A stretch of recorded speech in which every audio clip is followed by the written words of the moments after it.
Hi hello అందరికీ నేను first time మా ఇంట్లో ఇలా మసాలా దోశ చేశాను. అది కూడా మిల్లెట్ మసాలా దోశ. మా బాబు అయితే చాలా ఇష్టంగా తిన్నాడు.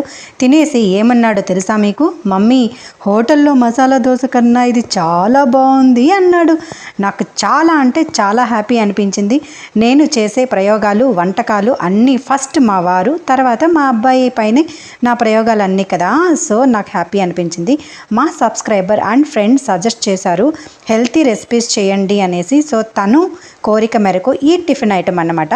ఇవాళ రేపు అందరి ఇళ్ళల్లో ఒకరో ఇద్దరు డయాబెటిక్స్ పేషెంట్స్ అయితే ఉన్నారు. సో వాళ్ళకి కూడా ఇది చాలా యూజ్ అవుతుంది. నో రైస్ అన్నమాట. నెక్స్ట్ వీడియోలో నేను మిల్లెట్ దోశ ఎలా చేయాలి కూడా అప్లోడ్ చేశాను.